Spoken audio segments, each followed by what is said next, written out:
we are here with Bob Seifert of GMT Games, and we are looking at Space Empires. So, what sort of game is Space Empires? So Space Empires is a board war game for 1 to 4 players, kind of in the vein of Masters of Orion or Sins of a Solar Empire, like those PC games. It's a 4X game, so you explore space, you expand your empire, you exploit resources, and eventually build a big fleet of ships to go crush your opponent. And one of the big things that drives the replayability in this game is the map is randomly set up. So the tiles and stuff that are all over space is going to be different every game. And the stuff that you research in the tech tree and the ships that you build are all hidden from your opponent. So your opponent doesn't know what's coming until you actually collide somewhere in space. So would you be able to give us kind of a quick rundown of how the game actually works? Sure. So you start with just a home world, and that's surrounded by space markers that match your color. There's no difference in the colors, they're just kind of like team designations. There are 2 kinds of ships in the game. There are non-combat ships, and there are combat-capable ships. The ships that are combat-capable have attack numbers and an attack rating on them, and the non-combat ships don't have any markings like that. Like, for instance, here is a colony ship, and here's a miner, and their jobs are to set up colonies and then drag in minerals to help make you money in the beginning of the game. That's a shipyard, and that's basically what is going to be producing ships for you as the game goes on. The game is played in 3 turns. Here's the turn tracker right here.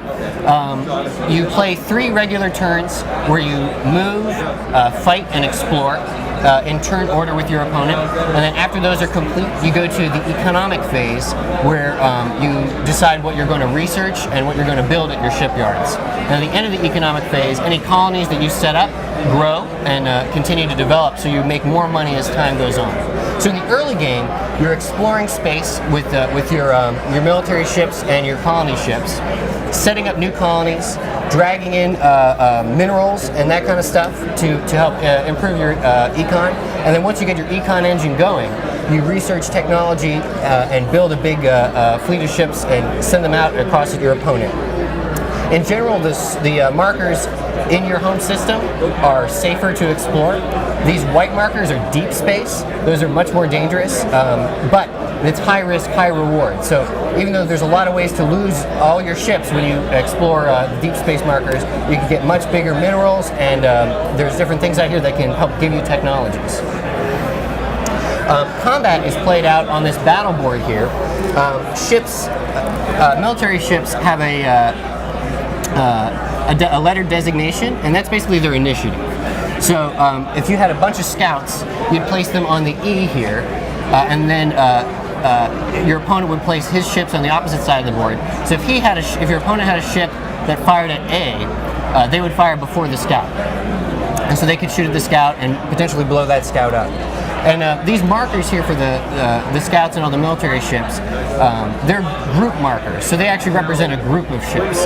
And what you do is you put a numerical counter underneath them to represent how many ships are in that group. So if I have 1 scout, that's what that looks like, but now I have 2 scouts in that group.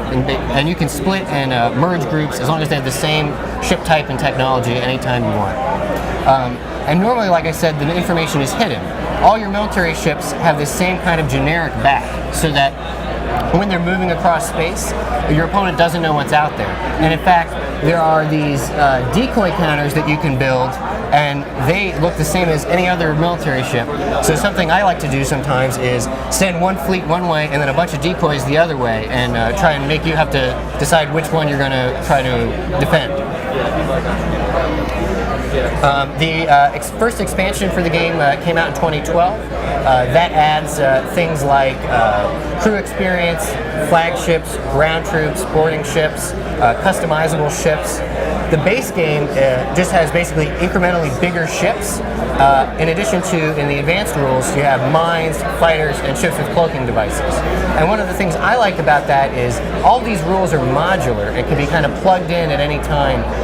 I think of it as like ordering from a sushi menu. You know, it's just what rules do you want to play with today, and what are you comfortable with? So the game scales up in terms of difficulty pretty well. Okay. Out of curiosity, with a lot of games like this, and I guess with all the customizability, the answers I probably know what it is. But does everybody start with the same stuff? Yeah. Every team color is actually the same. I mean, they have different artwork and different colors and that kind of thing. But you start symmetrically, and what makes you asymmetric is what you research and what choices you make when you build your empire. So the distribution of counters in your home system is the same for everybody, and you always start with the same stuff. Deep Space, there's a little bit more variability because you're not necessarily using all the counters. In the expansion, we added these Empire Advantage cards, which are like racial attributes for your race. So you could be giants that are really good at researching technology, that kind of thing. Or you could be insectoids, and you start the game with more money because you're an ancient race. So that adds some asymmetry to the game as well. That's really cool. I love asymmetry in these kind of games. So you have a two-player game set up right here. You said these tokens are randomly put out? Correct. They're the same tokens in every game for your home system, but they're randomly distributed here. So they're shuffled up, and you don't know what they're going to be. Some of these are minerals, which you can tow back with a miner to your home world or any colony to help generate some income. And some of these are planets that you can bring a colony ship to and set up a colony there, and eventually that colony will grow and help produce more income for you later in the game. Additionally, if you set up colonies at the edge of your system, or maybe even in Deep Space if you get lucky, you can set up a forward base to kind of stage attacks from against your opponent. What would you say kind of inspired you guys to do a game like this?